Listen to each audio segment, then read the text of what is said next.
கர்த்தருடைய பரிசுத்த நாமத்துக்கு ஸ்தோத்திரம் உண்டாவதாக. கர்த்தருக்குள் சந்தோஷமாயிருக்கிறவர்கள் கரங்களை உயர்த்தி அல்லேலூயா சொல்லுவோமா? மெய்யாகவே கர்த்தர் இந்த 2ஆம் மாதத்தினுடைய இறுதி ஞாயிற்றுக்கிழமையிலேயும் அவருடைய சன்னிதானத்தில் கர்த்தர் கூட்டி சேர்த்திருக்கிறார். அது நமக்கு கிடைத்த ஒரு பெரிய ஸ்லாக்கியம் என்று சொன்னால், என் ஜெப வீட்டிலே அவர்களை அழைத்து கொண்டு வந்து அவர்களை மகிழ பண்ணுவேன் என்று கர்த்தர் சொல்லியிருக்கிறார்.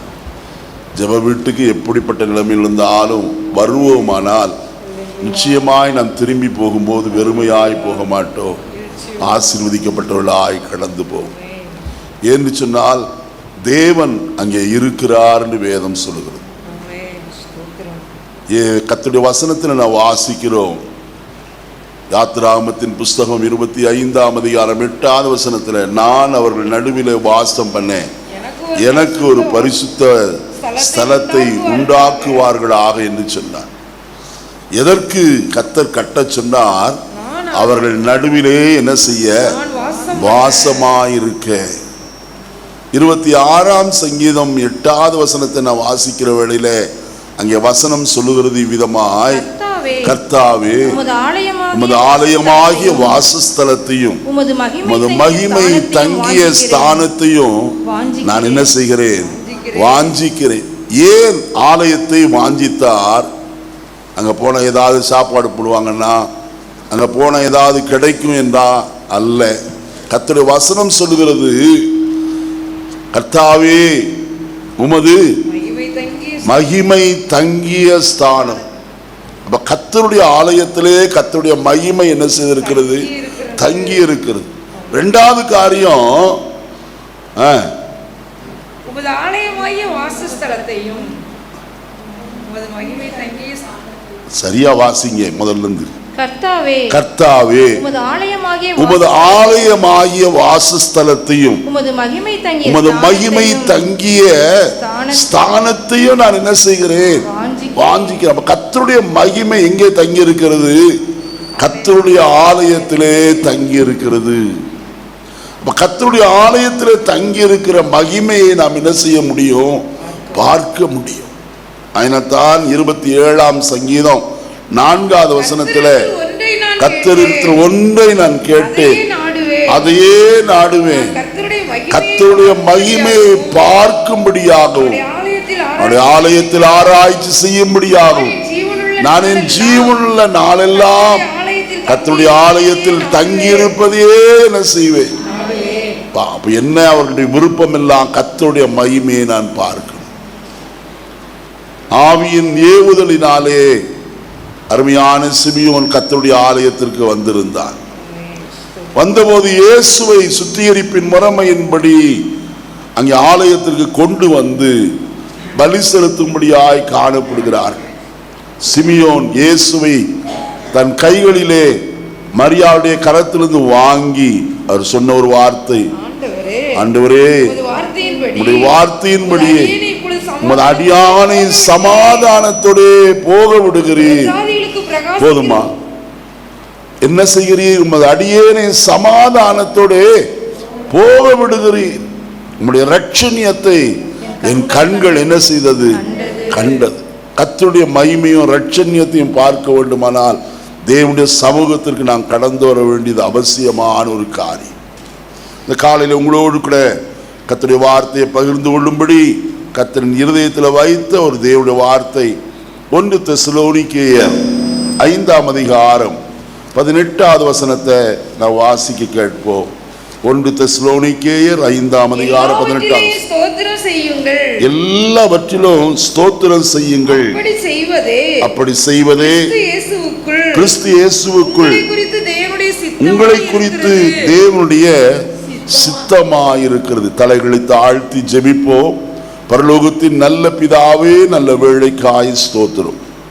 இந்த காலை வேளையில் எங்களோடு நீர் பேசும்படிக்கு நீர் அடியாருடைய இருதயத்தில் வைத்த அந்த தேவ வார்த்தைக்காய் ஸ்தோத்திரம். உம்முடைய வார்த்தைகள் ஆவியாயும் ஜீவனாயும் இருக்கிறது. அது நீர் அனுப்பின காரியமாகும்படி வாய்க்கும். இன்றைக்கும் நீர் அனுப்பின காரியத்தை நம்முடைய பிள்ளையுடைய வாழ்க்கையிலே நீர் நிறைவேற பண்ணும். அடியனுடைய வாயாயிருந்து ஆண்டவரே நீ போடுகிற வார்த்தைகளை பேச உதவி செய்யும். சிலுவையின் கீழ் மறைத்துக் கொள்ளும். உம்மை மாத்திரம் உயர்த்த உதவி செய்யும். இருதயங்களை திறப்பீராக. வசனங்கள் நூறத்தனையாய் பலன் தர உதவி செய்யும். ஆசீர்வதியும் இயேசுவின் நாமத்தில் பிதாவே, ஆமென். கர்த்தருடைய பரிசுத்த நாமத்தினாலே கூடி வந்திருக்கிற உங்கள் யாவருக்கும், விசேஷமாய் வலைதளத்தில் கூடி வருகிற யாவருக்கும் வாழ்த்துக்களை முதலாவது தெரிவித்துக் கொள்கிறேன். இந்த காலையில கர்த்தருடைய வசனத்தை மறுபடியும் நான் வாசிக்க கேட்போம். எல்லாவற்றிலேயும் ஸ்தோத்திரம் செய்யுங்கள். அப்படி செய்வதே கிறிஸ்து இயேசுவுக்குள் உங்களை குறித்த தேவனுடைய சித்தமாயிருக்கிறது. நம்மை குறித்த ஒரு தேவ சித்தத்தை நாம் அறிந்து கொள்ள வேண்டியது அவசியம். தேவ சித்தம் தேவ சித்தம் என்று சொல்லிக் கொண்டிருக்கிறோம். என்னை குறித்த கர்த்தருடைய சித்தம் என்ன? அருமையானவர்களே, அப்போஸ்தலனாகிய பவுலடியார் இதே கேள்வியை கேட்டார். தமஸ்குவுக்கு நேராய் இந்த மார்க்கத்தாராகிய புருஷரையும் ஸ்திரீகளையும் கட்டி இழுத்து சிறையிலே போடவும் அவர்களை துன்பப்படுத்தவும் கொலை செய்யவும் விரும்பி பத்திரத்தை வாங்கி கொண்டு சீறி பாய்ந்து வந்தபோது கர்த்தர் அவனை சந்தித்தார். சந்திக்கப்பட்ட சவுல் கீழே விழுந்தார். அங்கே சவுலிடத்தில் கேட்கப்பட்ட ஒரு கேள்வி, சவுலே சவுலே ஏன் என்னை துன்பப்படுத்துகிறாய் என்று கேட்டார். சவுல் சொல்லும்போது இவ்விதமாய் சொல்கிறார், ஆண்டவரே நீர் யார்? அதற்கு அவர் சொன்ன பதில், நீ துன்பப்படுத்துகிற இயேசு நானே.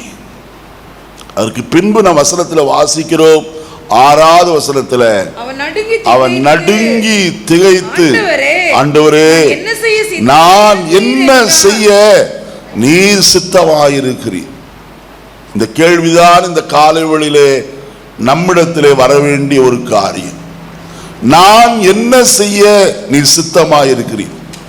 என்னை குறித்த தேவனுடைய சித்தம் என்ன? வேதத்தில் ஏராளம் உண்டாயிருந்தாலும் நான் ஒரு சில காரியத்தை மட்டும் உங்களோடு பகிர்ந்து கொண்டு இன்றைக்கு 3 காரியத்தை உங்கள் முன்பாக நான் வைக்கும்படி விரும்புகிறேன். இங்கே வசனத்தில் வாசிக்கிறோம், எல்லாவற்றிலேயும் என்ன செய்யுங்கள்? ஸ்தோத்திரம் செய்யுங்கள் என்று எழுதப்பட்டிருக்கிறது. நாம் எந்த காரியத்திற்கும் கர்த்தரை துதிக்க வேண்டியது நம்மேல் விழுந்த கடமை. கர்த்தரை நான் காலத்திலும் ஸ்தோத்திரிப்பேன், அவர் துதிய போது என் வாயில் இருக்கும் என்றெல்லாம் நாம் சொல்லுகிறோம், வாசித்திருக்கிறோம். ஆனால் நாம் கர்த்தரை எப்பொழுதும் ஸ்தோத்திரிக்கிறோமா? எந்த நிலைமையிலே காணப்பட்டாலும், வியாதியோ பலவீனமோ குறைவுகளோ வறுமையோ தரித்திரமோ பண கஷ்டமோ அல்லது எந்த காரியமானாலும் கர்த்தரை துதிக்கிறோமா? கர்த்தரை துதிக்கும் போதுதான் தேவனுடைய கிருபை பெருகும். கர்த்தரும் நமக்கு என்ன செய்கிறவராயிருப்பார்?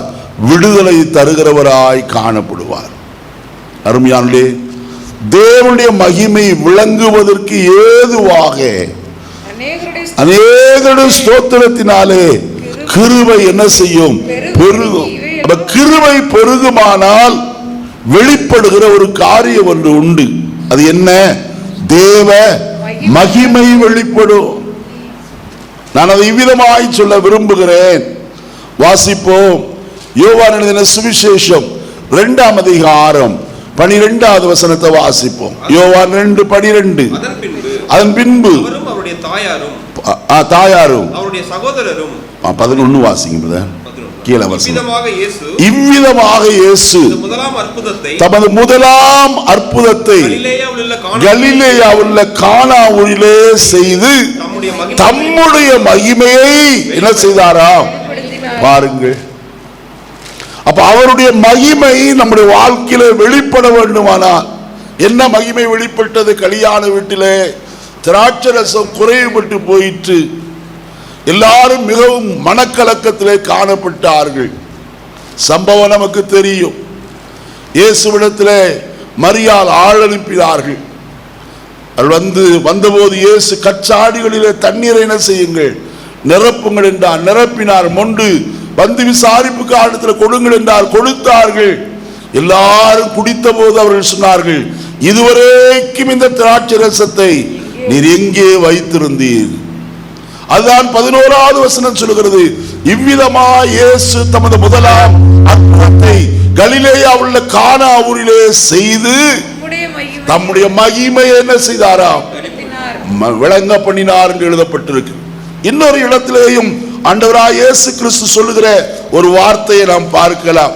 வாசிப்போமா? யோவான் எழுதின சுவிசேஷம் 11ஆம் அதிகாரத்திற்கு வருவோம். யோவான் 11 வாசிப்போமா? கர்த்தருடைய வசனத்தை 42வது வசனத்தை வாசிப்போம். நீர் எப்பொழுதும் எனக்கு செவி கொடுக்கிறீர், நீர் எப்பொழுதும் எனக்கு செவி கொடுக்கிறீர் என்று நான் அறிந்திருக்கிறேன். ஆனாலும் நீர் என்னை அனுப்பினதை சூழ்ந்து நிற்கும் ஜனங்கள் விசுவாசிக்கும்படியாக அவர்கள் நிமித்தம் இதை சொன்னேன். பிதாவாகிய தேவனுக்கு முன்பாக தம்முடைய கண்களை ஏறெடுத்து ஆண்டவராய் இயேசு கிறிஸ்து சொன்ன ஒரு வார்த்தை என்ன தெரியுமா? அங்கே 41வது வசனம், பிதாவே நீர் எனக்கு செவி கொடுத்தபடியால் உம்மை ஸ்தோத்திரிக்கிறேன். பிதாவாகிய தேவன் தம்முடைய குமாரனுடைய வார்த்தைகளுக்கு எப்போதும் செவி கொடுக்கிறவர். என்னத்தை கேட்கிறாரோ அதை அவர் தருகிற தேவனாய் காணப்படுகிறவர். அவர் செய்த காரியம் என்ன? மரியாதை பார்த்து ஒரு வார்த்தை சொன்னார். முந்தின வசனத்தில் வாசிக்கும் போது இயேசு அவளை நோக்கி நீ விசுவாசித்தால் தேவனுடைய மகிமையை, அந்த மகிமை என்ன மகிமை? மரித்து நாறி கிடந்த லாசரு உயிரோடு எழுப்பப்பட்டதே தேவனுடைய மகிமையாய் காணப்படுகிறது.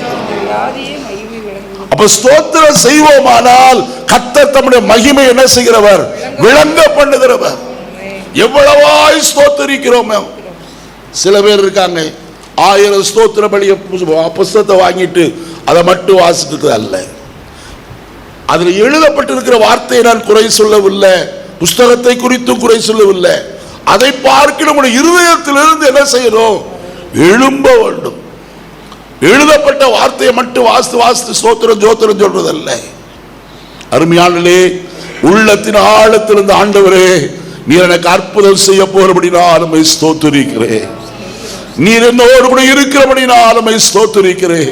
என் பிரயாணத்தில் என்னோடு கூட வருகிறபடினால் ஸ்தோத்திரிக்கிறேன். உம்முடைய பாதுகாக்கும்படிக்கு உம்முடைய தூதர்களை எனக்கு கட்டளையிட்டதற்காக ஸ்தோத்திரிக்கிறேன்.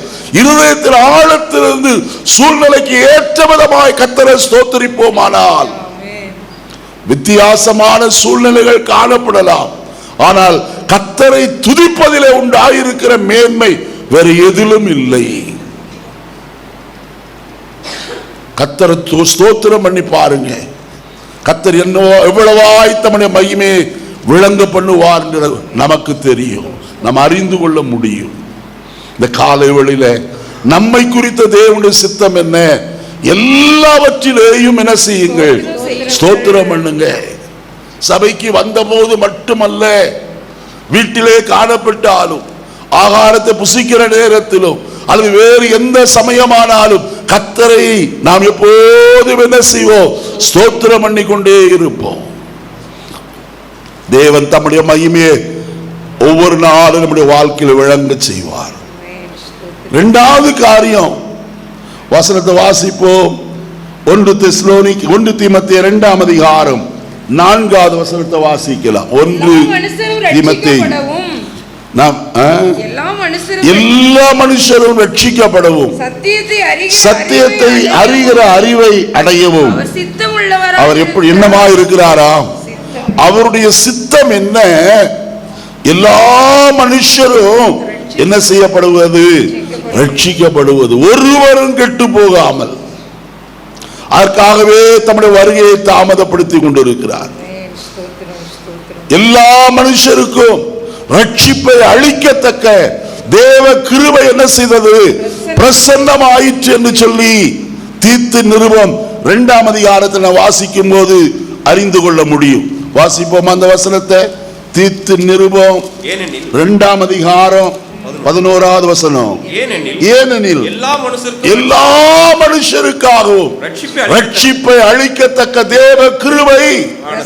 அப்ப எல்லாருக்கும் இன்னார் என்று சொல்லப்படவில்லை, கிறிஸ்தவர்களுக்கு மட்டும் என்று எழுதப்படவில்லை, எல்லா மனுஷரும். அருமையானவர்களே, அது அவருடைய சித்தமாய் காணப்படுகிறது. ரட்சிக்கப்படுவது மட்டுமல்ல, அதே வசனத்தில் மறுபடியும் கீழே சொல்லப்பட்டு இருக்கிறது. 1 தீமோத்தேயு 2:4 சத்தியத்தை அறிகிற அறிவை அடையவும். அருமையானே, சத்தியத்தை அறிகிற அறிவு நமக்கு தேவை. எது சத்தியம்? இயேசு சொன்னார், நானே வழியும் சத்தியமும் ஜீவனுமாய் இருக்கிறேன். இயேசு சொன்னார், நானே சத்தியம் என்று சொன்னது மட்டுமல்ல, அவர் மறுபடியும் சொன்னார், சத்தியத்தையும் அறிவீர்கள், சத்தியம் உங்களை என்ன செய்யும்? விடுதலையாக்கும். யோவான் 17:17 சொல்லும் போது அவர் சொன்னார், உம்முடைய சத்தியத்தினாலே அவர்களை பரிசுத்தமாக்கும். உம்முடைய வசனமே என்னவாயிருக்கிறது? சத்தியம். அப்படியானால் சத்தியத்தை அறிகிற அறிவிலே நாம் வளர வேண்டுமே. வேதம் தெளிவாய் சொல்லப்பட்டிருக்கிறது. சத்தியத்தை அறிகிற அறிவை அடையணும். அதுதான் நம்மை பரிசுத்தப்படுத்தும், நம்மை விடுதலையாக்கும்.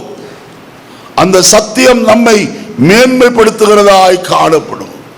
அருமையானே, சத்தியம் நமக்கு அறியப்படுமானால் நாம் பாவம் செய்ய ஒரு நாளும் ஓடவே மாட்டோம். வேதம் சொல்லுகிறது, சத்தியத்தை அறிகிற அறிவை அடைந்த பின்பு நாம் மனப்பூர்வமாய் என்ன செய்யாமல் பாவம் செய்கிறவர்களா இருப்போமானால் என்றுதான் எழுதப்பட்டிருக்கு. சத்தியத்தை அறிந்த பிறகு பாவம் செய்யாதபடிக்கு நாம் நம்மை விலக்கி காக்க வேண்டியது அவசியம்.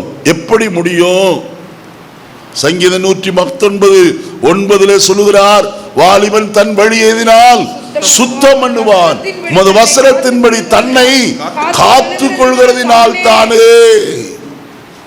நான் உமக்கு விரோதமாய் பாவம் செய்யாதபடிக்கு உமது வாக்கை என் இருதயத்தில் என்ன செய்தேன்?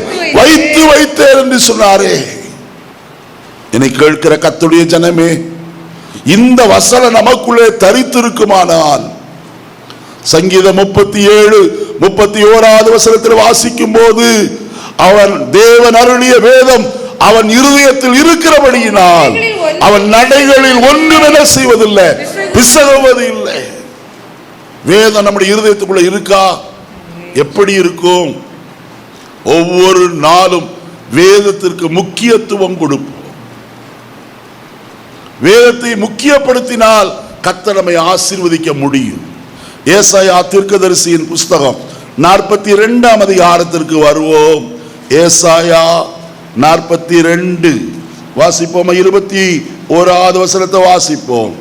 கர்த்தர் தமது நீதியின் நிமித்தம் அவன் மேல் பிரிய வைத்திருந்தார். அவர் வேதத்தை முக்கியப்படுத்தி அதை மகிமை உள்ளதாக்குவார். அவர் வேதத்தை முக்கியப்படுத்தி அதை மகிமைப்படுத்துகிறவர். அப்ப நாமும் கர்த்தருடைய வேதத்தை என்ன செய்ய வேண்டும்? முக்கியப்படுத்த வேண்டுமே. இந்த காலையிலே நான் சற்று வேகமாய் 3 காரியங்களுக்குள்ள கடந்து போக விரும்புகிறேன். நேரம் என்னை மிகவும் பயமுறுத்துகிறது. வாசிப்போம். முதலாவது, தேவனுடைய சித்தம் என்ன? வாசிக்கலாம். யாத்திராகமத்தின் புஸ்தகம் 13ஆம் அதிகாரம் 17-18 வசனங்களை வாசிக்க கேட்போம். பார்வோன் ஜனங்களை போக விட்ட பின் ஜனங்கள் யுத்தத்தை கண்டால் மனமடிந்து எகிப்துக்கு திரும்புவார் என்று சொல்லி பெலிஸ்தரின் தேச வழியாய் போவது சமீபமானாலும் தேவன் அவர்களை அந்த வழியாய் நடத்தாமல் சிவந்த சமுத்திரத்தின் வனாந்திர வழியாய் ஜனங்களை சுற்றி போக பண்ணினார். போதும். கர்த்தருடைய வசனத்தை நன்றாய் கவனியுங்கள். இங்கே கர்த்தருடைய சித்தம் செய்ய வேண்டியது இஸ்ரவேலுடைய வாழ்க்கையிலே அவசியமாய் காணப்படுகிறது. ஏன் என்பதை இந்த காலை வேளையில கர்த்தருடைய வசனத்தை கொண்டு உங்களோடு நான் தெளிவிக்க விரும்புகிறேன். இஸ்ரவேல் ஜனங்களை கர்த்தர் ஓங்கிய புயத்தினாலும் பலத்த கரத்தினாலும் பார்வோனிய கரத்தில் இருந்து எகிப்திலே இருந்தும் அவர்களை விடுதலையாக்கி அவர்களை வெளியே புறப்பட பண்ணின கர்த்தர். நமக்கு தெரியும், பஸ்கா ஆட்டுக்குட்டியின் ரத்தத்தை அவர்கள் கிண்ணத்திலே பிடித்து வாசல் நிலைக்கால்களில் மேற்சட்டத்திலும் பூசினார்கள். அதற்கு பின்பு சங்கார தூதன் கடந்து வந்தான்.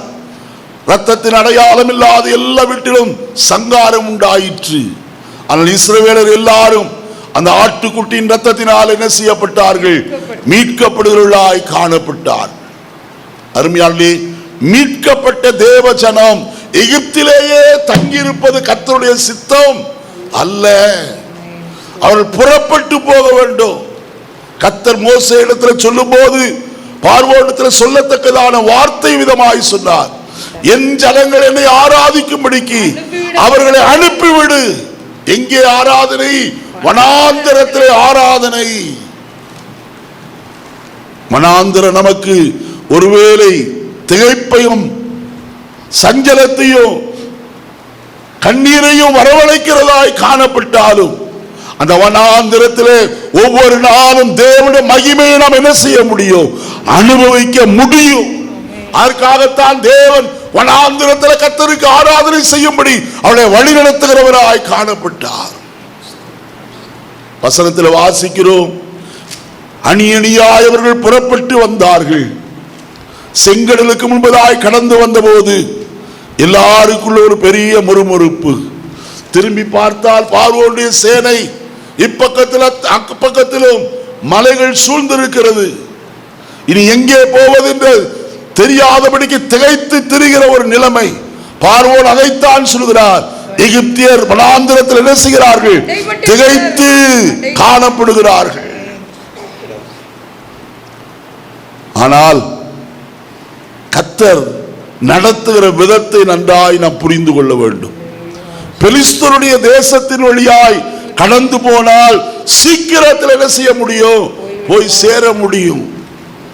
அதை குறித்து நாம் ஆதியாகமத்தின் புஸ்தகத்தில் வாசிக்க முடியும். யாக்கோபிடத்தில் பிள்ளைகள் சொல்கிறார்கள், நீர் இந்த இவனை விட்டிருப்பீரானால் நாங்கள் இதுவரைக்கும் 2 தரம் போய் என்ன செய்திருப்போம்? வந்திருப்போம் என்று சொல்லுவார்கள். ஆனால் அவ்வளவு சுருக்கமான எளிதான வழியாய் கர்த்தர் அவர்களை என்ன செய்யல? நடத்தவில்லை. காரணம் என்ன?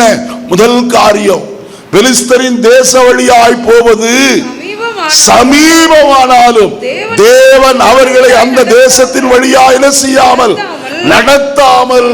முதலாவது நன்றாய் கவனிங்க, நம்மை கர்த்தர் நம்மை நடத்த வேண்டும். மனுஷரால் நடத்தப்படுகிறது அல்ல. தேவன் ஒவ்வொரு நாளும் நம்மை நடத்த சித்தம் கொண்டவராய் காணப்படுகிறார். அருமையாளே, நாம் தேவனால் நடத்தப்படுகிறோமா? ஒவ்வொரு நாளும் அவர் நடத்தி கொண்டு போகிற பாதையில நாம் நடந்து செல்ல ஆயத்தமாய் காணப்படுகிறோமா? வசனத்தில் வாசித்தோ, இந்த வழி சமீபம் தான், ஆனால் அந்த வழியில கர்த்தர் நடத்தவில்லை. அதற்குரிய காரணம் என்ன? முதலாவது காரியம், பெலிஸ்தர் யுத்தத்தில் வல்லவர்களாய் காணப்படுகிறவர்கள்.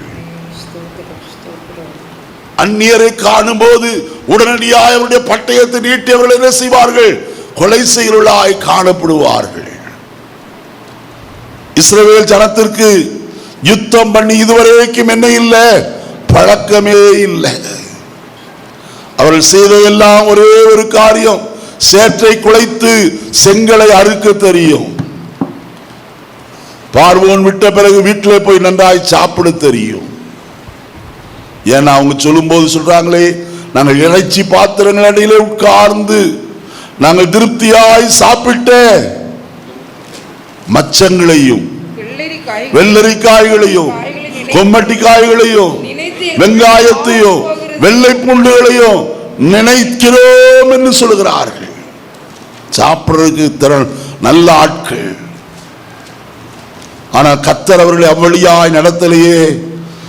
காரணம், யுத்தம் கண்டால் இப்பதான் வெளியே வந்திருக்கிறார்கள். ஒரு சண்டையை கண்டா உடனே என்ன செய்வார்கள்? மனமடிந்து போவார்கள் என்று அறிந்து மனமடிவு அவர்களுக்கு வராதபடிக்கு, சோர்வு வராதபடிக்கு கர்த்தர் அவர்கள் என்ன செய்தாராம்? சுற்றி வனாந்திர வழியாய் சிவந்த சமுத்திரத்தின் வழியாய் நடத்தினார். என்னை கேட்கிற கர்த்தருடைய ஜனமே, இந்த காலை வேளையிலே யாராயிலும் மனமடிவோடு நீங்கள் வந்திருப்பீர்கள் என்று சொன்னால் கர்த்தருடைய சித்தத்திற்கு உங்களை ஒப்பு கொடுங்க. ஆண்டவரே, நீர் என்னை நடத்தும். என்னுடைய இஷ்டத்திற்கு நான் நடக்க விரும்பலையா. இதுவரைக்கும் என் விருப்பத்தை மட்டும் நான் செய்து கொண்டிருந்தேன், என்னுடைய சித்தத்தை நிறைவேற்றி கொண்டிருந்தேன். இனி உம்முடைய சித்தம் என் வாழ்க்கையில ஆகட்டும் ஆண்டவரே. கர்த்தர் நம்மை நடத்தினால் நடக்கிற காரியம் என்ன தெரியுமா? முதலாவது காரியம், கர்த்தர் மோசேயை பார்த்து சொன்னார், மோசேயே, உன் கரத்தை நீட்டி செங்கடலை என்ன செய்? இரண்டாய் பிளந்து விடு. மோசே தன் கரத்தை நீட்டின போது செங்கடல் என்ன செய்தது? இரண்டாய் பிரிந்தது. முதல் அற்புதம். இதுவரைக்கும் இந்த ஜனங்கள் கண்டிராத ஒரு பலத்த ஒரு அற்புதத்தை அவர்கள் என்ன செய்தார்கள்? கண்டார்கள்.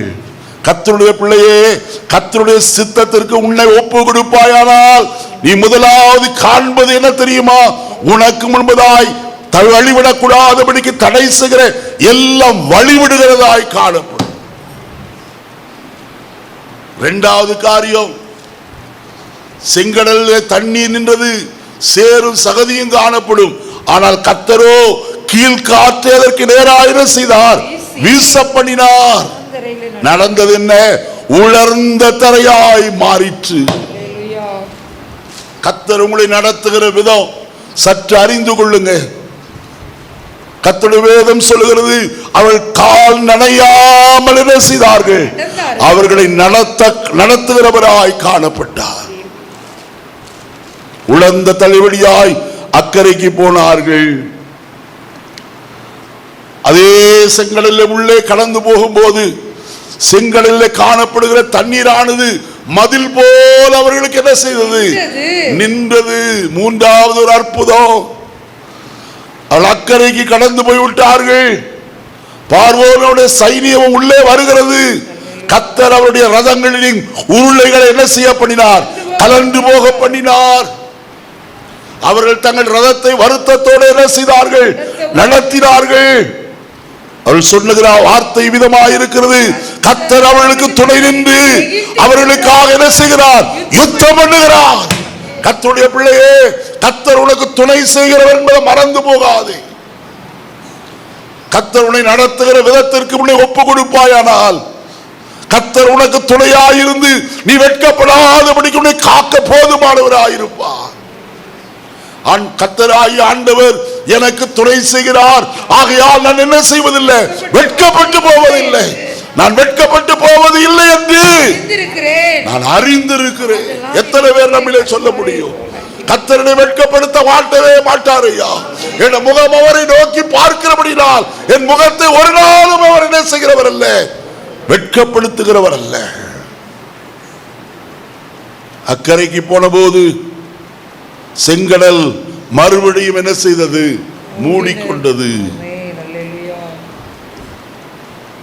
எகிப்தியர் மரித்து கிடக்கிற பிரேதங்களாய் கடற்கரையிலே காணப்பட்டத இஸ்ரவேல் ஜனங்களுடைய கண்கள் கண்டது.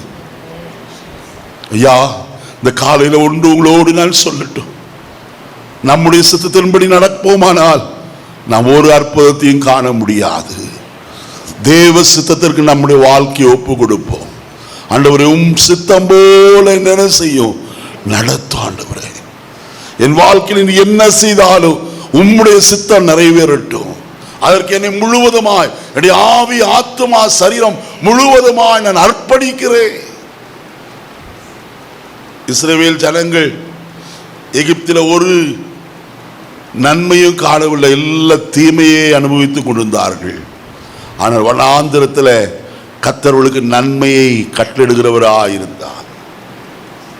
என்ன நன்மை கிடைத்தது? பகலிலே வெயிலிலே கர்த்தர் அவர்களுக்கு மேக ஸ்தம்பத்தையும், இரவிலே அவர்களுக்கு வெளிச்சம் காட்ட அக்கினி ஸ்தம்பத்திலும் அவர்களுக்கு முன் செல்கிறவராய் காணப்பட்டார். அவர் முன் செல்லும்போது நீங்கள் அவரை பின்பற்றினால் போதும். உங்களை போய் சேர்க்க வேண்டிய துறைமுகத்திற்கு பத்திரமாய் கொண்டு போய் சேர்க்க அவராலே மாத்திரமே ஆகும். சங்கீதக்காரன் சொல்லுகிறார் 107ஆம் சங்கீதத்தில், அவர்கள் நாடின துறைமுகத்திற்கு அவர்களை கொண்டு வந்து என்ன செய்கிறாராம்? சேர்க்கிறார். அருமையானவர்களே, நாடின துறைமுகம், நாம் நாடுகிற துறைமுகம் எது? பரலோகமே. அந்த பரலோகத்தில் கர்த்தர் நம்மை என்ன செய்வார்? சரியாய் கொண்டு போய் சேர்க்கிறவராய் காணப்படுவார். பிரதிகூலங்கள் உண்டு, போராட்டங்கள் உண்டு, ஆனாலும் அவைகளின் மத்தியில் எல்லாம் கர்த்தர் நம்மை என்ன செய்கிறவர்? ஆச்சரியமாய் நம்மை நடத்துகிற தேவன். இஸ்ரவேல் ஜனங்களுக்கு கர்த்தர் போகிற வழி எப்படிப்பட்டது என்றெல்லாம் சொல்லவில்லை. ஆனால் கர்த்தர் அந்தந்த நேரத்தில் தம்முடைய அற்புதங்களை செய்து அவளை வழி நடத்துகிறவராய் காணப்பட்டார்.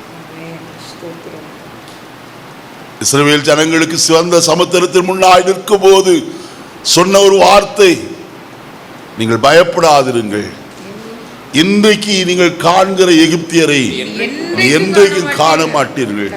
கர்த்தர் உங்களுக்காக என்ன செய்வார்? யுத்தம் பண்ணுவார். நீங்கள் எப்படி இருப்பீர்கள்? சும்மா இருப்பீர்கள். கர்த்தர் நமக்காக யுத்தம் பண்ணுகிறவர். ஐயா, எத்தனை பேர் விசுவாசிக்கிறோம்? எனக்காக என்னுடைய யுத்தங்களை நடத்துகிறவர் நம்முடைய தேவனாகிய கர்த்தர் தாமே என்று வேதம் சொல்லுகிறது. அவர் நமக்காக யுத்தம் செய்ய போதுமானவர். அவரிடத்தில் முழுவதுமாய் அர்ப்பணிப்போம். ஆண்டவரே, நீர் பார்த்து கொள்ளும். அவர் செய்ய நேர்த்தியாய் செய்ய எப்படிப்பட்டவர்? வல்லவராயிருக்கிறார். நீ இரண்டாவது காரியத்துக்குள்ள கடந்து போவோம். வாசிப்போம். என்னாகமத்தின் புஸ்தகம் 13ஆம் அதிகாரம் முதல் 2 வசனங்களை வாசிக்கலாம். கர்த்தர் மோசேயை நோக்கி நான் இஸ்ரவேல் புத்திரருக்கு கொடுக்கும் கானான் தேசத்தை சுற்றி பார்ப்பதற்கு நீ மனிதரை அனுப்பு. ஒரு மனிதரை அனுப்பு. ஒவ்வொரு பிதாக்களின் கோத்திரத்திலும் ஒவ்வொரு பிரபுவாகிய புருஷனை அனுப்ப வேண்டும் என்று சொன்னார். நல்ல கவனிங்க, வசனத்தை புரிந்து கொள்ள வேண்டும். வசனம் சொல்லுகிறது, கர்த்தர் மோசேயை நோக்கி. வேறொரு மொழிபெயர்ப்பில் இப்படி எழுதப்பட்டிருக்கிறது, கர்த்தர் பின்னும் மோசேயை நோக்கி.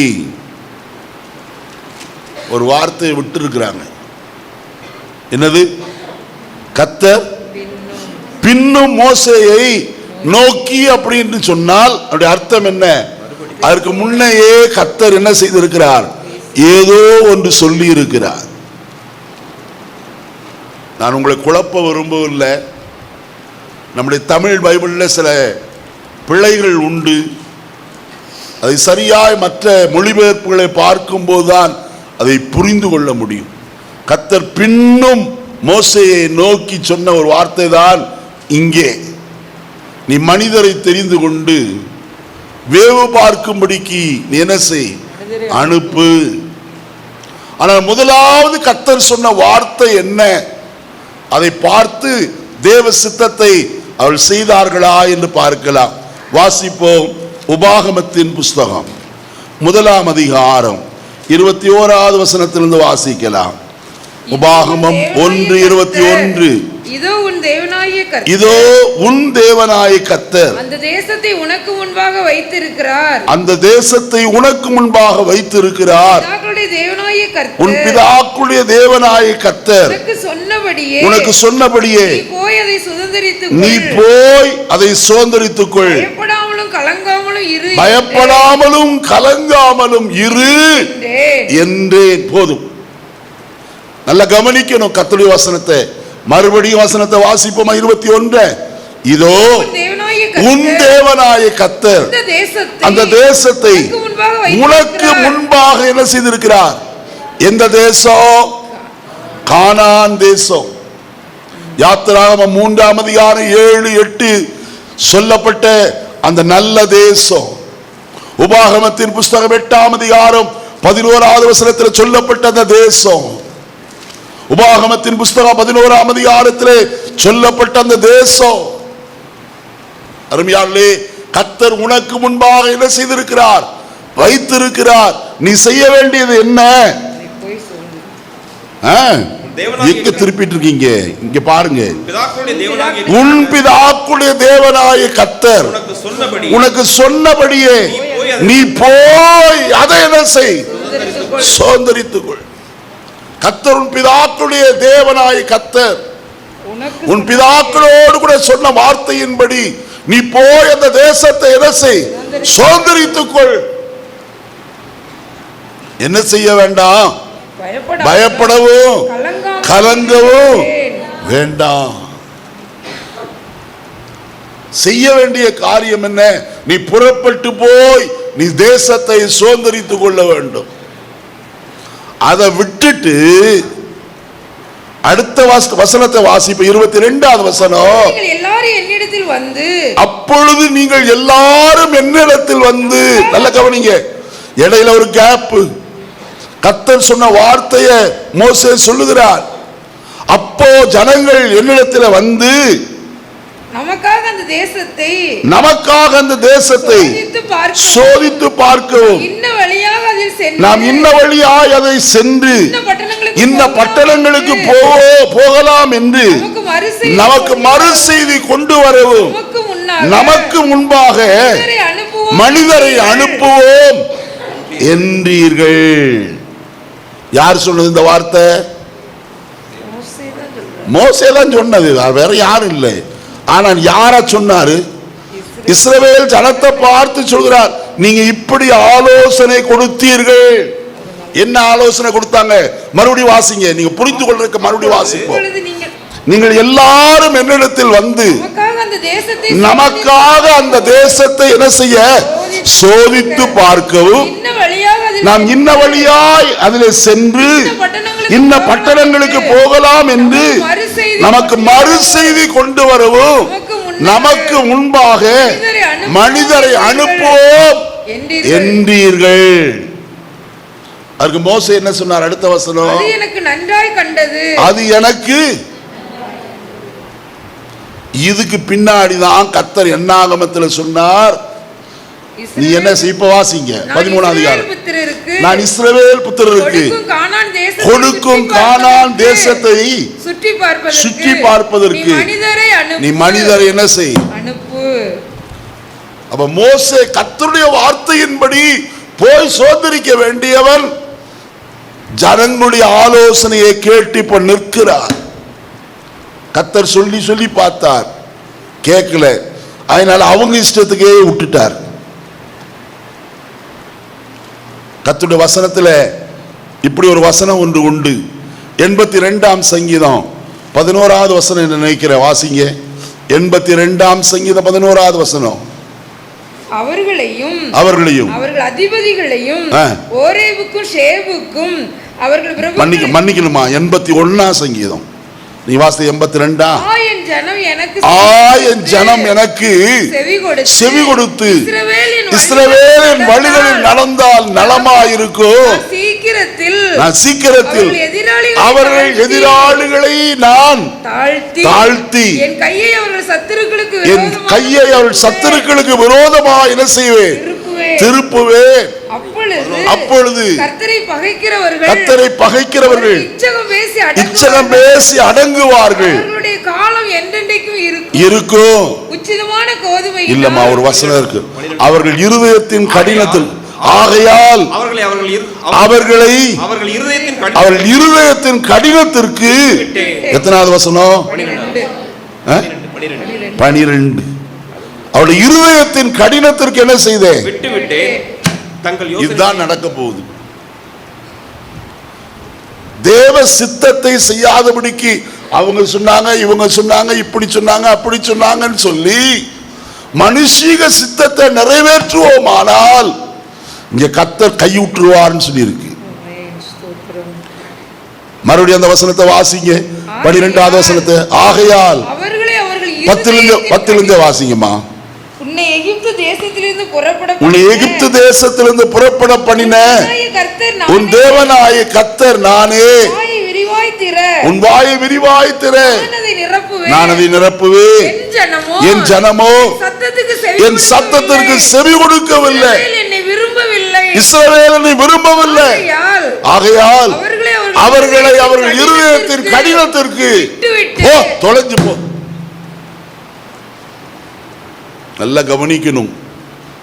பரிதாபமான ஒரு காரியம். தேவ சித்தத்தை செய்யும்படிக்கு கர்த்தர் தம்முடைய சித்தத்தை மோசேயின் மூலமாய் ஜனத்திற்கு வெளிப்படுத்துகிறார். ஆனால் ஜனங்களோ சொல்லுகிறார்கள், நாம் போய் அந்த தேசத்தை சோதித்து பார்க்க வேண்டும். கர்த்தர் ஏற்கனவே சொன்னார்கள் அந்த தேசம் எப்படிப்பட்டது என்று. அந்த வசனங்களை வாசிடுவோமா? வாசிங்க. யாத்திராகமத்தின் புஸ்தகம் 3ஆம் அதிகாரம் 7-8 வசனங்களை வாசிக்கலாம். அப்பொழுது கர்த்தர் எகிப்திலிருந்த என் ஜனத்தின் உபத்திரவத்தை நான் பார்க்கவே பார்த்து ஆலோட்டிகளின் நிமித்தம் அவள் விடுகிற கூக்குரலை கேட்டேன், வேதனைகளையும் அறிந்திருக்கிறேன். அவர்கள் எகிப்தியரின் கைக்கு விடுதலையாக்கவும் அந்த தேசத்திலிருந்து நீக்கி கானானியரும் ஏத்தியரும் எமோரியரும் பெர்சியரும் இருக்கிற இடமாகிய பாலும் தேனும் ஓடுகிற நலமும் விசாலமுமான தேசம். ரோடெல்லாம் பால் ஓடுமா, தேன் ஓடுமா? உங்க மனசுல இருக்கிறத பார்த்தா அப்படிதான் இருக்குது இன்னைக்கு. என்னது? கானான் முழுவதும் பாலும் தேனும் ஓடும். அதல்ல காரியம். கர்த்தர் மறைவாய் சொல்லுகிறார். இஸ்ரவேல் ஜனங்களுடைய தொழில் என்ன? ஆடு மாடு மேய்க்கிறது. அப்ப ஆடு மாடுகள் திரளாய் பெருகி பால் கொடுக்குமானால் எப்படி இருக்கும்? அது செழிப்புள்ளதாய் காணப்படும். இஸ்ரவேல் தேசத்திற்கு போய் வந்த ஒரு சகோதரன் சொன்ன ஒரு வார்த்தை, அங்க இருக்கிற ஒவ்வொரு மாடும் ஒரு நாளைக்கு ஏறக்குறைய 50 லிட்டர் பால் கறக்குமா. எவ்வளவு லிட்டரு? 50 லிட்டர். அவன்தான் மிஷினே அவன் தான் கண்டுபிடிச்சது. பால் கறக்க கைனால முடியாது. அவ்வளவு செழிப்புள்ள தேசம், தேன் இருக்கு. அப்போ இந்த ஆடு மாடெல்லாம் மேய்ச்சல் இருக்க வேணுமானால் அதுக்கு என்ன இருக்கணும்? புல் நல்ல விளையணும், மேய்ச்சல் நிலம் காணப்படணும், அங்கே புஷ்பங்கள் பூத்து குலுங்குமா. ஆனால் தான் தேனீக்கள் வந்து அதில் இருக்க தேனை எல்லாம் எடுத்து கொண்டு போய் என்ன செய்கிறது? தேன் கூடு கட்டுகிறது. ஏராளம் தேன் கிடைக்குமா. அதனால் தான் இங்கே வசனத்தில் சொல்லப்பட்டிருக்குது, பாலும் தேனும் ஓடுகிற தேசம். அருமையான கவனிங்க. ரோட்ல ஓடுகிறது இல்ல, தேனை கொஞ்சம் தரையில ஊத்திட்டு அது மேல காலை வச்சிங்கன்னா அங்கிருந்து அந்த கடைசிக்கு போயிடலாம், வலிக்கு விட்டுரும். எத்தனை பேர் விழுகிறது? அது அல்ல, புஷ்பங்களும் மேய்ச்சலும் உள்ள தேசம். ஆடு மாடுகள் ஏராளம் என்ன செய்யும்? பெருகி இருக்கும். அதைத்தான் அதை சொல்லுகிறார். இரண்டாவது காரியம், உபாகமத்தின் புஸ்தகம் 8ஆம் அதிகாரத்திற்கு வருவோம். உபாகமம் 8:7 வசனத்திலிருந்து வாசி. உன் தேவனாய கர்த்தர் உன்னை அந்த நல்ல தேசத்திலே பிரவேசிக்க பண்ணுகிறார். அது பள்ளத்தாக்குகளிலும் மலைகளிலும் இருந்து புறப்படுகிற ஆறுகளும் ஊற்றுகளும் ஏரிகளும் உள்ள தேசம். அது கோதுமையும் வார்கோதுமையும் திராட்சை செடிகளும் அத்தி மரங்களும் மாதுளை செடிகளும் உள்ள தேசம். அது ஒலிவ மரங்களும் எண்ணெயும் தேனும் உள்ள தேசம். அது தாழ்ச்சி இல்லாமல் அப்பம் புசிக்கத்தக்கதும் ஒன்றுக்கு உனக்கு குறைபடாதமான தேசம். அது கல்லுகள் இரும்பாயும் செம்பு வெட்டி எடுக்கிறதாயும் இருக்கிற தேசம். அடுத்ததையும் வாசிருவோமே. உபாகமம் 11ஆம் அதிகாரம் 11வது வசனத்திலிருந்து வாசி. நீங்கள் சுதந்திரிக்க போகிற தேசமோ மலைகளும் பள்ளத்தாக்குகளும் உள்ள தேசம். அது வானத்தின் மழை தண்ணீரை குடிக்கும் தேசம். அது உன் தேவனாய் கர்த்தர் விசாரிக்கிற தேசம். வருஷத்தின் துவக்கம் முதல் முடிவு மட்டும் எப்பொழுதும் கர்த்தரின் கண்கள் அதன் மேல் வைக்கப்பட்டு. பாருங்க, நல்ல கவனிங்க. இப்படிப்பட்ட தேசத்திற்கு தான் தேவன் அவர்களை என்ன செய்யும்படிக்கு விரும்பினார்? கொண்டு போக விரும்பினார். அந்த தேசத்தில் யாரெல்லாம் இருக்கிறது? 7 ஜாதிகள் காணப்படுகிறார்கள். யார் அவர்கள்? நோவாவின் வம்சத்திலே வந்தவர்கள். நோவாவுக்கு சேம், காம், யாபேத் என்ற 3 பிள்ளைகள் பிறந்தார்கள். அதில் சேமின் வம்சத்தை சேர்ந்தவர் தான் ஆபிரகாம். அருமையானே, கானான் வம்சத்தை சேர்ந்தவர்கள் கானானியர். அவர்கள்தான் இந்த 7 ஜாதியார்கள். அவர்கள்தான் போய் முதலாவது எந்த தேசத்தில் காணப்படுகிறார்கள்? கானானுக்குள்ளே பிரவேசித்து காணப்படுகிறார்கள். செழிப்புள்ள தேசம். எசேக்கியேல் சொல்லும்போது நான் போய் பார்த்து வந்த அந்த தேசம் சிங்காரமான தேசம், வாக்குத்தத்தம் பண்ணின தேசம் என்றெல்லாம் அவர் சொல்லுகிறதை நாம் பார்க்கிறோம். இந்த காலை வேளையிலே ஒன்று நான் சொல்ல விரும்புகிறேன். இந்த தேசத்திற்கு கர்த்தர் போ என்று சொல்லும் போது போக வேண்டியது யாருடைய கடமை? வாக்குத்தத்தம் பெற்றவர்கள் செய்ய வேண்டிய கடமை. ஆனால் அவர்களோ அதற்கு முட்டுக்கட்டையாய் நாம் ஆட்களை அனுப்பி சோதித்து பார்த்து அப்புறம் போகலாம். அதனாலதான் கர்த்தர் பார்த்தார், நீ ஆளை விட்டு அனுப்பி பார்த்துக்கப்பா. அவங்க போனாங்க 12 பேர். 2 பேர் மட்டும் செய்தி வந்து சொன்னார்கள், நல்ல செய்தி. 10 பேரும் இஸ்ரவேல் ஜனங்களுடைய எல்லாருடைய இருதயத்தை என்ன செய்தார்கள்? கலங்க பண்ணினார்கள். நடந்தது என்ன தெரியுமா? வசனத்தை நான் வாசிக்கலாம். 96ஆம் சங்கீதத்திற்கு நேராய் நாம் கடந்து போவோம். சங்கீதம் 96 வாசிப்போமா? கர்த்தருடைய வசனத்தை மன்னிக்கணும். 95ஆம் சங்கீதம் 8வது வசனத்தை வாசி. இன்று அவருடைய சத்தத்தை கேட்பீர்களாகில் வனாந்திரத்திலே கோபம் முட்டின போதும் சோதனை நாளிலும் நடந்தது போல உங்கள் இருதயத்தை கடினப்படுத்தாதேயுங்கள். அங்கே உங்கள் பிதாக்கள் பரீட்சை பார்த்து என்னை சோதித்து என்னை பரீட்சை பார்த்து என் கிரியையும் கண்டார்கள். 40 வருஷமாய் நான் அந்த சந்ததியை அரோசித்து அவர்கள் வழுவி போகிற இருதயம் உள்ள ஜனம் என்று என்னுடைய வழியை அறியாதவர்கள் என்றும் சொல்லி என்னுடைய இளைப்பாறுதலில் அவர்கள் பிரவேசிப்பது இல்லை என்று என்னுடைய கோபத்தில் என்ன செய்தேன்? ஆணையிட்டேன். நல்ல கவனிக்கணும். அவர்கள் எப்படிப்பட்ட இருதயம் உடையவர்களாம்? வழுவி போகிற இருதயம். அடுத்தது மாத்திரமல்ல, அவர்கள் தங்கள் இருதயத்தை என்ன செய்தவர்கள்? கடினப்படுத்தி வாழ்ந்தவர்கள். ஆகையால் அந்த சந்ததியை நான் என்ன செய்தேன்? அரோசித்தேன். அவர்கள் என்னுடைய இளைப்பாறுதலில் பிரவேசிப்பதில்லை என்று அவர்களை பார்த்து என் கோபத்தில் என்ன செய்தேன்? ஆணையிட்டேன். அதனால்தான் வசனம் சொல்லுகிறது 2வது சங்கீதத்தில், குமாரன் கோபம் கொள்ளாமலும் நீங்கள் வழியிலே என்ன செய்யாமலும் அழியாமலும் இருக்கும்படிக்கு அவரை முத்தம் செய்யுங்கள். போதுமா? வழியிலே நாம் அழியாதபடிக்கு அவர் முத்தம் செய்ய வேண்டிய காலம். அவருடைய சித்தம் எதுவோ அதை நாம் செய்ய வேண்டும். மற்றவர்கள் சொல்லுகிற ஆலோசனைக்கு நாம் செவி கொடுப்பதல்ல. நடந்தது என்ன தெரியுமா? வசனத்தை வாசிக்கலாம். உபாகமத்தின் புஸ்தகம் 2ஆம் அதிகாரத்திற்கு வருவோம். உபாகமத்தின் புஸ்தகம் 2ஆம் அதிகாரம் 14வது வசனத்திலிருந்து வாசிக்கலாம். யுத்த மனிதரான அந்த சந்ததி எல்லாம் கர்த்தர் தங்களுக்கு ஆணையிட்டபடியே பாளையத்தின் நடுவிலிருந்து மாண்டு போக நாம் காதேஸ் பர்னேயாவை விட்டு புறப்பட்டது முதற்கொண்டு சேரே தாற்றை கடக்கும் மட்டும் சென்ற காலம் 38 வருஷம். 38 வருஷம் சுத்தி சுத்தி நடந்தார்கள். எல்லாதபடிக்கு கானானுக்குள்ள பிரவேசிக்க முடியல. யோசித்து பாருங்க. கர்த்தரை கொண்டு போக முடியாததா? அல்ல. வழியிலே ஜனங்கள் கர்த்தரை பரீட்சை பண்ணினார்கள். ஏறக்குறைய 12 முறை அவர்கள் பரீட்சை பார்த்தார்கள். கர்த்தரை செய்யக்கூடுமோ, கர்த்தரை தரக்கூடுமோ என்றெல்லாம் பரீட்சை பார்த்தார்கள்.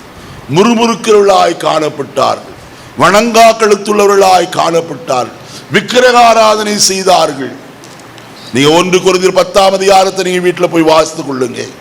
அவர் செய்த எல்லா காரியம் அங்கே சொல்லப்பட்டிருக்கு. அப்படிப்பட்ட ஜனங்கள் வனாந்திரத்தில் என்ன செய்ய மட்டும்? மாண்டு போக மட்டும். நான் பயத்தோடு கூட அந்த வார்த்தையை உங்கள் முன்பாக சொல்ல விரும்புகிறேன். தேவனுடைய சமூகத்தில் நடுக்கத்தோடு சொல்லுகிறேன், அந்த ஜனம் மாண்டு போக மட்டும். எந்த ஜனம்? யுத்தம் செய்த ஜனம், தேவனுக்கு விரோதமாய் முறுமுறுத்த, தேவனுக்கு விரோதமாய் எதிர்த்து நின்ற ஜனம் அந்த வனாந்திரத்தில் மாண்டு போக மட்டும் 38 வருஷமாய் அவர்கள் என்ன செய்தார்களாம்? சுற்றி சுற்றி நடக்கிறவர்களாய் காணப்பட்டார்கள். இப்ப அடுத்த வசனத்தை வாசிப்போம், 15வது வசனத்தை. அவர்கள் மாண்டு போக மட்டும், அவர்கள் பாளையத்தின் நடுவில் இருந்து மாண்டு ஒழிய மட்டும் கர்த்தரின் கை அவர்களை நிர்மூலமாக்கும்படிக்கு. அருமையான கர்த்தருடைய ஜனமே, நாம் அழைக்கப்பட்டவர்கள், ஆட்டுக்குட்டியின் ரத்தத்தினாலே மீட்கப்பட்டு பரிசுத்தமாக்கப்பட்டவர்கள், செங்கடலாகி ஞானஸ்நானத்தை பெற்ற ஜனம், சீனாய் மலையிலிருந்து கர்த்தருடைய வார்த்தையை பெற்றுக்கொண்ட ஜனம், தேவனுடைய அபிஷேகத்தை பெற்றுக்கொண்ட தேவ ஜனம், கர்த்தராலே வழி நடத்தப்படுகிற தேவ ஜனம். ஆனால் இந்த ஜனங்கள் எல்லாரும் 2 பேரை தவிர வேறு ஒருவராயிலும் கானானுக்குள்ள பிரவேசிக்க முடியும். நான் எச்சரிப்போடு கூட இந்த காலை வேளையில பயத்தோடும் பக்தியோடும் தேவனுடைய சன்னிதானத்தில் நின்று கொண்டு உங்களுக்கு எச்சரிப்பாய் சொல்கிறேன், நம்மில் ஒருவராயிலும் வழியிலே பட்டு போகாதபடிக்கு, மாண்டு போகாதபடிக்கு அவருடைய பாதங்களை நாம் முத்தம் செய்வோம். பயங்கரமான ஒரு காலகட்டம் இஸ்ரவேல் ஜனங்களுக்கு வந்தது. அது நமக்கு எச்சரிப்பு உண்டாகும்படிக்கு இப்பொழுது எழுதப்பட்டு இருக்கிறது என்று வசனத்தை வாசிக்கிறோம். இந்த வசனத்தை வாசிப்போமா? 1 கொரிந்தியர் 10ஆம் அதிகாரம், 1 கொரிந்தியர் 10ஆம் அதிகாரம் வாசிப்ப 11வது வசனம். இவைகள் எல்லாம் திருஷ்டாந்தங்களாக அவர்களுக்கு சம்பவித்தது. உலகத்தின் முடிவு காலத்துள்ள நமக்கு எச்சரிப்பு உண்டாகும்படிக்கு அவர்கள் எழுதப்பட்டிருக்கிறது. ஐயா,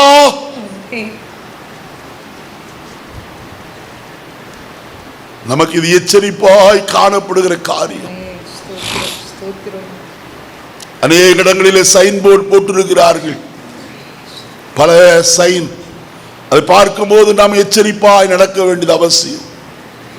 மின்சாரத்தை கம்பத்தில் போடப்பட்டிருக்குது, இது டேஞ்சர் என்று சொல்லி, தொட்டால் நிச்சயமாய் அதனுடைய விளைவை அனுபவிக்க வேண்டியது வரும். எத்தனை எச்சரிப்புகள் நம்முடைய வாழ்க்கையில அனுதினமும் நாம் பார்த்து கொண்டு இருக்கிறோம்.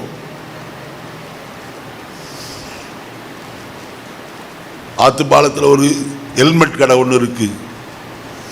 இந்த கடையை நான் பார்க்கும் போதெல்லாம் சிரிப்பேன். ஏன்னு சொன்னா மண்ட பத்திரம்னு சொல்லி போட்டிருக்கு.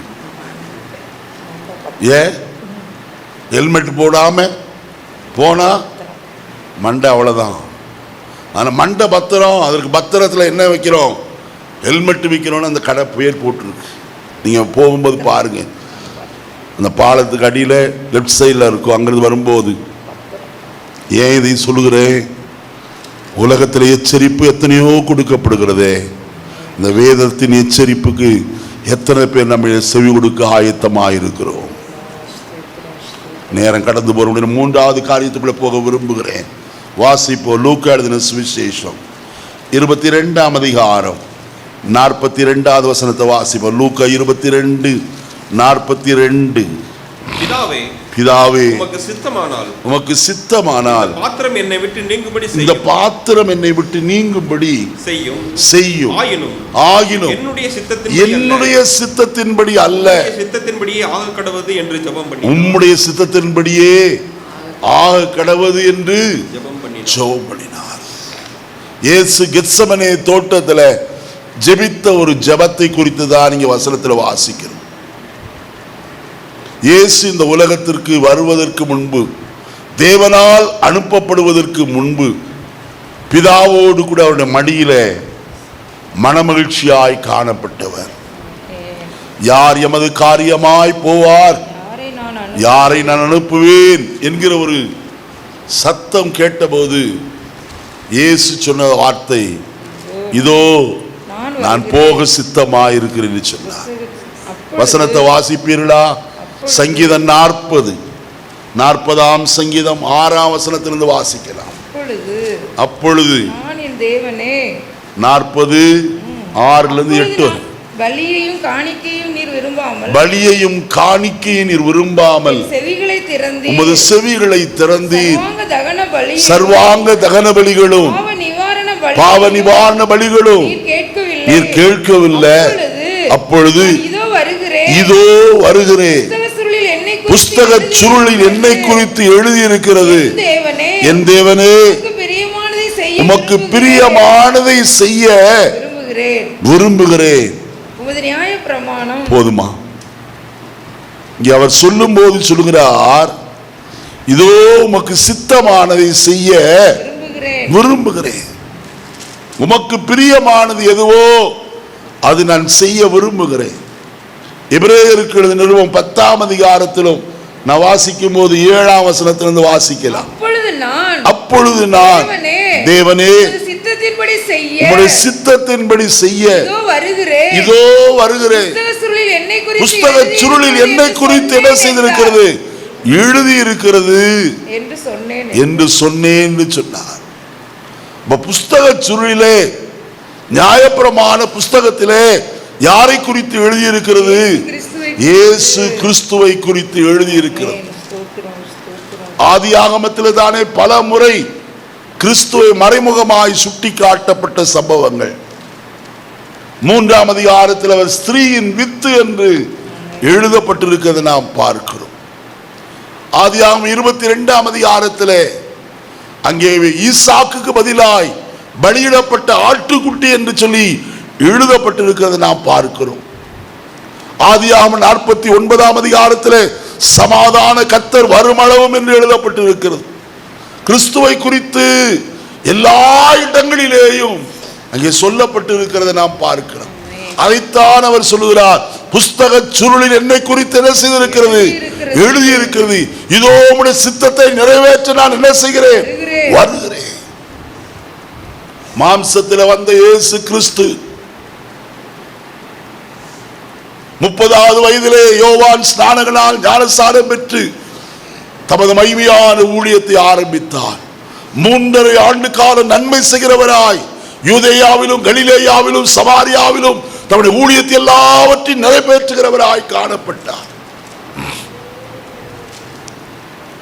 இப்பொழுது அவருடைய வேலை வந்தது. கடைசியாய் பிதாவை நோக்கி ஜெபிக்க ஆரம்பித்தார். அதற்கு பிறகு அவர் கிதரோன் தோட்டத்தை கடந்து, ஆற்றை கடந்து கெத்செமனே தோட்டத்துக்குள்ள பிரவேசித்தார். கெத்செமனே என்று சொன்னால் ஆளை ஆட்டுகிற ஸ்தலம் என்று அர்த்தம். செக்காட்டுகிற இடம். விதைகளை போட்டால் அதை சுற்றி சுற்றி வரும் மாடுகள். அப்பொழுது அது என்ன செய்யும், இந்த விதைகள் எல்லாம் நசுக்கப்பட்டு எண்ணெய் புறப்பட்டு வரும். அதே போல இயேசு கிறிஸ்து உலகத்தார் எல்லாருடைய பாவத்தையும் தாம் சுமந்து கெத்செமனே தோட்டத்தில் வேதனையோடு ஜெபிக்கிறார். சர்வலோகத்தின் பாவத்தை சுமந்து இருக்கிற தேவாட்டுக்குட்டியாய் இயேசு ஒவ்வொருவருக்காகவும் என்ன செய்தாராம், மரணத்தை ருசி பார்த்தார் எழுதப்பட்டிருக்கு. கர்த்தருடைய பிள்ளையை எபிரேயருக்கு எழுதின நிருபம் 2 அதிகாரத்திற்கு வருவோமா? எபிரேயர் 2 அதிகாரம் 10 வசனத்தை மன்னிக்கணும், 9வது வசனம். ஏனென்றால் என்றாலும் தேவ கிருபையினால் ஒவ்வொருவருக்காகவும் மரணத்தை ருசி பார்க்கும்படிக்கு போதும். இயேசு செய்த காரியத்தை குறித்து எழுதப்பட்டிருக்கிறது. ஒவ்வொருவருக்காகவும் அவர் மரணத்தை என்ன செய்தாராம்? ருசி பார்த்தார் என்று எழுதப்பட்டிருக்கிறது. யாரோ ஒருவருக்கு அல்ல, ஒவ்வொருவருக்காய். உங்கள் இந்த அறை வீட்டுக்குள்ள இருக்கிற பெரியோரானாலும் சிறியோரானாலும் சின்ன பிள்ளையானாலும் ஒவ்வொருவருக்காகவும் இயேசு மரணத்தை என்ன செய்தார்? ருசி பார்த்தார். கெத்செமனே தோட்டத்தில் அவருடைய வேர்வையெல்லாம் இரத்தத்தின் பெருந்துளிகளாய் தரையிலே விழுந்தது. நான் வசனத்தை வாசிப்போமானால் மத்திய எழுதின சுவிசேஷம் 26ஆம் அதிகாரம் 1வது 39வது வசனத்தை வாசியுங்கள். 26:39. சற்று அப்புறம் போய் முகங்குப்புற விழுந்து என் பிதாவே இந்த பாத்திரம் என்னை விட்டு நீங்க கூடுமானால் நீங்கும்படி செய்யும். ஆகிலும் என் சித்தத்தின்படி அல்ல, உம்முடைய சித்தத்தின்படியே ஆக கடவுள். 42வது வசனம். அவர் மறுபடியும் இரண்டாம் தரம் போய் என் பிதாவே இந்த பாத்திரத்தில் நான் பானம் பண்ணினால் ஒழிய இது என்னை விட்டு நீங்க கூடாதாகில் உம்முடைய சித்தத்தின்படி ஆக கடவுது என்று ஜெபம். 44வது வசனம். மறுபடியும் அவர்களை விட்டு போய் மூன்றாம் தரமும் வார்த்தைகளையே சொல்லி ஜெபம் பண்ணார். அதே வார்த்தைகளை சொல்லி ஜெபம் பண்ணினார். 3 நேரமும் அவர் சொன்ன ஜெபம் என்ன? பிதாவே இந்த பாத்திரம் என்னை விட்டு நீங்க கூடுமானால் நீங்கும்படி செய்யும். ஆகிலும் என் சித்தத்தின்படி அல்ல, உம்முடைய சித்தத்தின்படியே ஆக கடவுள். என்னை கேட்கிற அருமையான கர்த்தருடைய ஜனமே, நம்மில எத்தனை பேர் தேவ சித்தத்தை நிறைவேற்றும்படிக்கு நம்மை விட்டு கொடுக்க ஆயத்தமாயிருக்கிறோம்? நெருக்கப்படுகிற வேளையில கசக்கி பிழிந்த ஒரு நேரம்தான் கிறிஸ்து கெத்செமனே தோட்டத்தில் காணப்பட்ட ஒரு நேரம். அவர் தமது ஆத்துமாவை மரணத்தில் ஊற்றி ஜெபிக்கிறவராய் காணப்பட்டார். பிராணவேதனை அவருடைய சரீரத்தில் காணப்படுகிறது. அப்பொழுதும் பிதாவை நோக்கி ஜெபிக்கிறார், உம்முடைய சித்தம் மட்டும் ஆகட்டும். ஆனாதா என்னை கேட்கிற கர்த்தருடைய பிள்ளைகளே, இந்த மாலை வேளையில் காலை வேளையிலே உங்களோடு கூட நான் சொல்ல ஒரு நல்ல வார்த்தை ஒன்று உண்டு. தேவ சித்தத்தை நிறைவேற்றுவதற்கு நம்மை அர்ப்பணிப்போமானால் பிரதிகூலங்களும் பாடுகளும் பிரச்சனைகளும் சோர்வுகளும் நம்மை நெருக்கி வந்தாலும் அதைரியப்பட வேண்டாம். நீங்கள் சோர்ந்து போக வேண்டிய அவசியம் இல்லை. நீங்கள் ஒரு நாள் துவண்டு போக வேண்டிய அவசியம் இல்லை. இனி கண்ணீர் தான் என் வாழ்க்கை, இனி இதே நிலைமையில கடந்து போய் விடுவேன் என்று சொல்லி நீங்கள் ஒரு நாள் சொல்ல வேண்டிய அவசியம் இல்லை. உங்களுக்கு சொல்லத்தக்கதான ஒரு நல்ல வார்த்தை வசனத்தில் உண்டு பிரியமானே. லூக்கா எழுதின சுவிசேஷம் 22ஆம் அதிகாரம் 43வது வசனத்தை வாசிப்போம். அப்பொழுது வானத்திலிருந்து ஒரு தூதன் தோன்றி ஹல்லேலூயா ஹல்லேலூயா. இந்த வசனத்தை நான் வாசித்து எனக்குள்ள ஒரு பலன் வந்தது. ஏன் தெரியுமா? நம்முடைய நெருக்கங்களிலே நம்மை தேற்றுகிற ஒரு ஆண்டவர் தம்முடைய தூதனை என்ன செய்கிறவர்?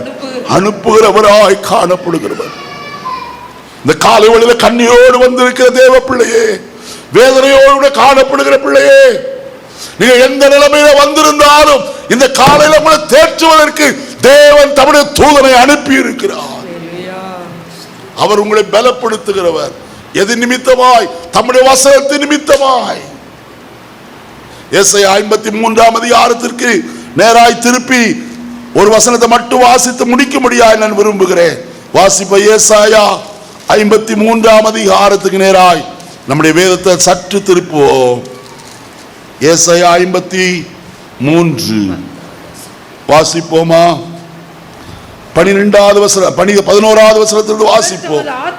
அவர் தமது ஆத்தும வருத்தத்தின் பலனை கண்டு திருப்தியாவார். என் தாசராகி நீதிபரர் தம்மை பற்றும் அறிவினால் அநேகரை நீதிமான்கள் ஆக்குவார். எந்த அறிவினாலே? கிறிஸ்துவை அறிகிற அறிவினாலே அநேகர் என்ன செய்வார்கள்? நீதிமான்கள் ஆவார்கள். அடுத்தது, அவர்களுடைய அக்கிரமங்களை தாமே சுமந்து கொள்வார். அவர் தமது ஆத்துமாவை மரணத்தில் ஊற்றி அக்கிரமக்காரர் ஒருவராக எண்ணப்பட்டு அநேகருடைய பாவத்தை தாமே சுமந்து அக்கிரமக்காரருக்காக வேண்டிக் கொண்டது நிமித்தம் அநேகரை அவருக்கு பங்காக கொடுப்பேன். பலவான்களை அவர் தமது கொள்ளை பொருளாக பங்கிட்டுக் கொள்வார். இத்தனை பாடுகளோ அவர் பரலோகத்தில் கூட்டி சேர்க்க போகிற அந்த ஜனத்திரளை பார்த்து அவர் திருப்தி ஆகிறவராய் காணப்படுவார். இந்த காலையில் உங்களுடைய வாழ்க்கையில உங்களை தைரியப்படுத்த கர்த்தர் தம்முடைய தூதனாகிய ஊழியனை வார்த்தையை கொண்டு உங்களோடு கூட பேசிக் கொண்டிருக்கிறார். தேவ சித்தத்திற்கு அர்ப்பணியுங்கள். ஆண்டவரே, என்னுடைய சித்தம் நிறைவேறட்டும் அல்ல, தேவனே உம்முடைய சித்தம் என் வாழ்க்கையில் நிறைவேறட்டும். கர்த்தர் அற்புதங்களை செய்ய வல்லவர். நம்முடைய தலைகளை தாழ்த்தி கர்த்தரை நோக்கி பார்ப்போமா?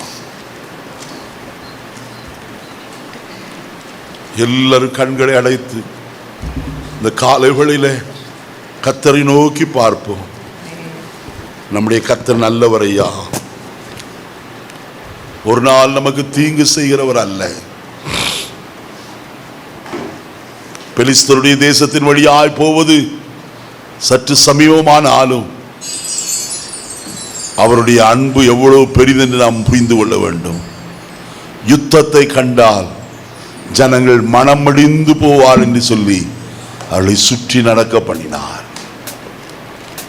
நீ உடைந்து போவீர்கள், நொறுங்கி போவீர்கள் என்று அறிந்து உங்களை கர்த்தர் வேறு வழியாய் நடத்த விரும்புகிறார்.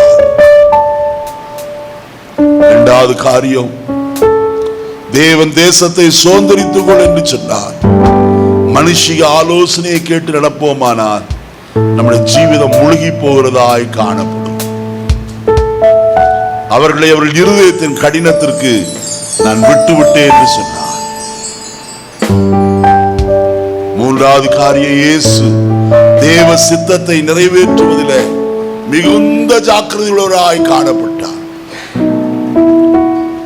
ஒரு சமயம் சமாரியாவிலே அவர் காணப்பட்ட போது சீஷர்கள் ஆகாரம் வாங்கி வரும்படி போய்விட்டார்கள். திரும்பி வந்த போதோ சமாரிய பெண்ணோடு கூட பேசிக் கொண்டிருந்தார். இயேசு இடத்தில் ஆகாரத்தை கொண்டு வந்தார்கள். இயேசு அதை புசியாதபடிக்கு, என் பிதாவின் சித்தத்தை நிறைவேற்றுவதே எனக்கு போஜனமாயிருக்கிறது என்று சொன்னார். பிதாவின் சித்தத்தை நிறைவேற்ற நம்மில எத்தனை பேர் ஆயத்தமாயிருக்கிறோம்? ஆண்டவரே, என் சித்தம் அல்ல. பாட்டுக்காரனும் பாடுகிறார், என் சித்தம் அல்ல உம் சித்தமாகட்டும் என்று சொன்னானே. இந்த காலையில் அவருடைய சித்தத்திற்கு நம்மை அர்ப்பணிப்போம். அவருடைய சித்தமே நிறைவேறட்டும். ஆண்டவரே, என் வாழ்க்கையில் உம்முடைய சித்தம் நிறைவேறும்படியாய் என்னை அர்ப்பணிக்கிறேன். நம்மை விட்டு கொடுப்போமா கர்த்தருக்கின்ற பலிபீடத்தில் என்னை பழனே படைக்கிறே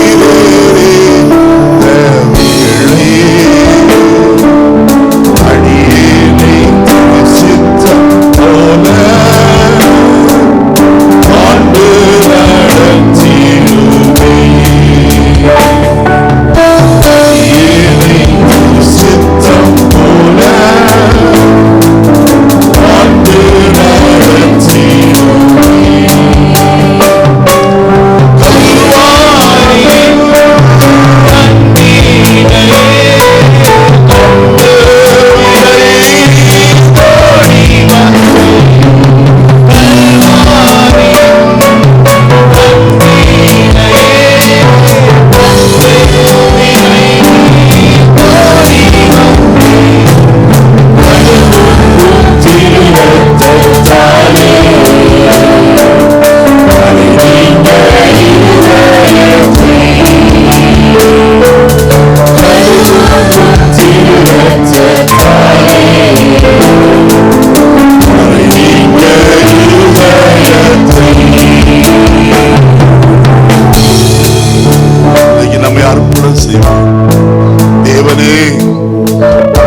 சித்தத்திற்கு என்னை அர்ப்பணிக்கிறப்போ, என் சித்தம் அல்ல நாதா, உன் சித்தமாகட்டும். அர்ப்பணிப்போம், ஜெபிப்போம். பரலோகத்தின் நல்ல பிதாவே, நல்ல வேளைக்காய் தம்மை நன்றி நிறைந்த இதயத்தோடு நாங்கள் ஸ்தோத்திர பலிகளை செலுத்துகிறோம். இந்த நாளிலும் உடைய சமூகத்தில் நாங்கள் கடந்து வந்து உம்மை தொழுது ஆராதிக்க, உடைய வார்த்தைகளை கேட்க எங்களுக்கு நீர் பாராட்டின இரக்கத்திற்காய் ஸ்தோத்திரம். உடைய கிருபை எங்களோடு இருக்கட்டும். நாங்கள் உம்முடைய சித்தத்திற்கு எங்களை தாழ்த்தி அர்ப்பணிக்கிற ஆண்டவரே, வந்த ஜனங்கள் எல்லாரையும் உம்முடைய சித்தம் செய்ய பழகினவராய் காணப்பட உதவி செய்யும். உம்முடைய சித்தமே ஒவ்வொரு வாழ்க்கையில் நிறைவேறட்டும். பெரிய காரியத்தை செய்யும். சட்டைகளுக்குள்ள மறைத்துக் கொள்ளும். நீர் பேசினதற்கு ஸ்தோத்திரம். இயேசுவின் நாமத்தில் பிதாவே, ஆமென்.